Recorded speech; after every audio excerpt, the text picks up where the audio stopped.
Authorities arrested 3 suspects believed to be responsible for the killing of Negros Oriental Governor Roel Degamo and 8 others.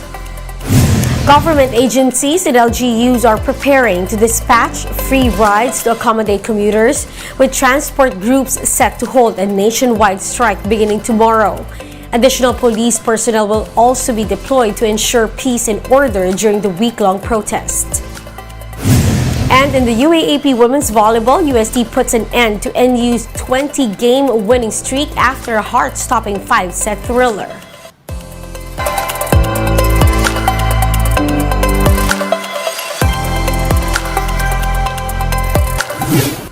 Fast, focused, and fearless. Here's everything you need to know to jumpstart your weekend. I'm Riza Diaz.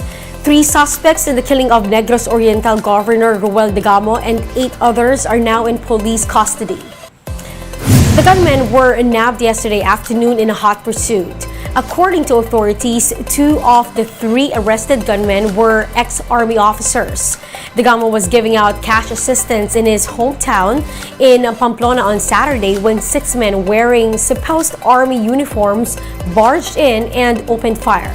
Apart from Degamo, 8 other civilians were killed in the shooting. Region 7 Police and Philippine Army are still after the 7 other assailants. Adamson University student John Matthew Salilig has been laid to rest in Zamboanga City on Saturday. Salilig was buried alongside his grandfather at the Forest Lake Memorial Park. In Manila, his classmates and professors from Adamson held a candlelight vigil. Some students held placards calling to end frat-related violence. Now, speaking to the student body, Adamson University President Father Marcelo Manimtim also condemned hazing. Isisigaw natin na ang karahasan na naging bahagi na ng patakaran ng maraming fraternities ay gusto nating wakasan.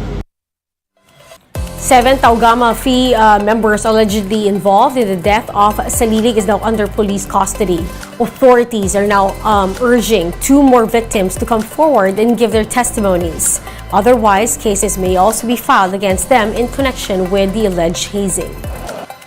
Yung appeal natin na yung 2 victim is mag-appear dito sa ating himpilan para makuha na natin silang statement at maging witness natin sila para tumibay yung kaso. Not unless, sabi nga natin, kung hindi sila mag-appear dito, masasama natin silang mapailan kasi mga POI sila as of this time.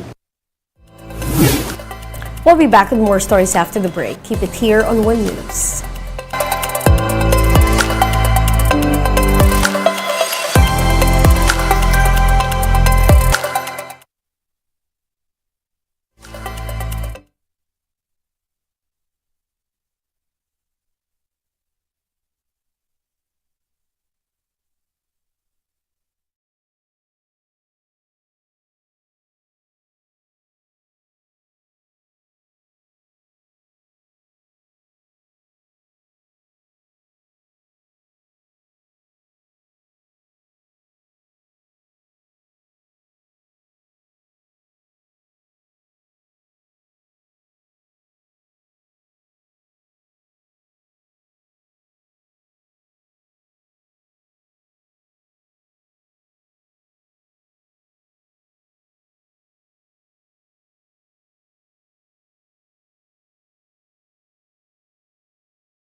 You're still watching One News Now. I'm Riza Diaz. Government agencies are now gearing up for the week-long transport strike set to begin tomorrow. The Metro Manila Development Authority will be deploying a total of 25 libreng sakay vehicles starting Monday.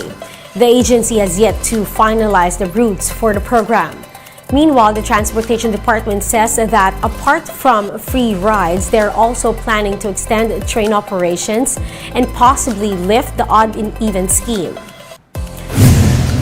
The National Police will also be deploying some 4,000 personnel to secure major thoroughfares and other places of convergence. People or police will also provide free rides tomorrow starting at 1 in the morning. Meanwhile, Transport Group Piston announced that they will join the nationwide transport strike tomorrow. They're calling on the government to rethink the PUV modernization program. The group says the program must be pro-people and should focus on rehabilitation of traditional jeepneys instead of relying on private corporations and importation. For its part, the Transportation Department says they remain open for a dialogue on the modernization program. Transportation Secretary Jaime Bautista said they're also considering extending the consolidation deadline beyond December 31 if necessary. The Department of Information and Communications Technology has launched a free Wi-Fi program in Antique, which they hope to replicate the other far-flung areas. JC Cosico with the report. For third-year college student Ray Delfin, every peso counts. This as he is forced to use piso Wi-Fi due to slow internet connection in their area in Sibalom, Antique. Kapag may video meeting ganun, doon nahihirapan minsan. May oral recitations ganun. Tapos minsan nawawala. Bumabagsak yung yung bitrate, yung quality ng video ko. Meanwhile, third-year communication student Marieta Montaño has to go to the seashore in Caluya Town to access internet. Imbis na sa bahay ka lang, kailangan pa maglakad, punta doon.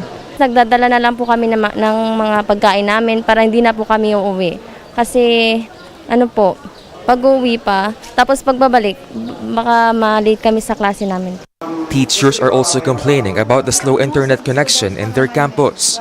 Nag-e-exam kami online using the LMS. So pag hindi maayos ang connectivity, tendency is hindi natatapos ng student namin ng exam. So on the part of the teachers or the faculty, they will give re-exam, which is, it will eat additional work and additional time for the teachers to do it.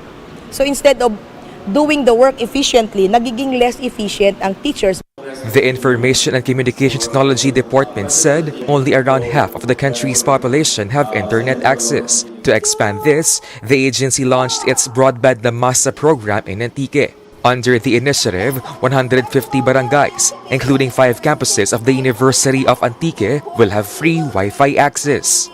Upang maibahagi sa ating mga mamamayan, kinakailangan mga speeds. Katulad ng mga SUCs, siyempre po dahil for education at mas malaki yung gagamitang mga bandwidth. Versus sa mga liblibang lugar.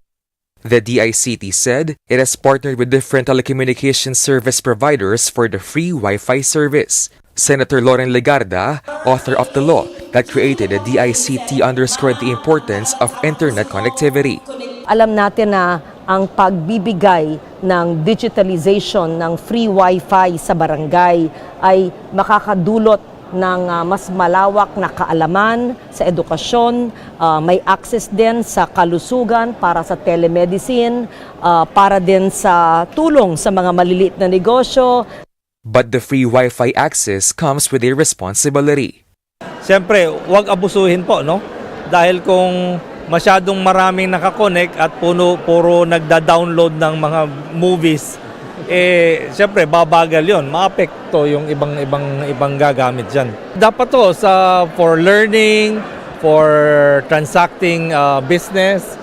The agency also plans to put restrictions like the blocking of porn sites and limiting users' internet data access. Para ma-even po natin ang utilization. Kasi baka swapangin ng iba, kawawa naman yung iba na hindi makapag-connect. We're already developing all those capabilities upang ma-manage natin. The DICT plans to expand the program to other parts of Antique and of the country. For News 5, JC Cosico, We Are One News.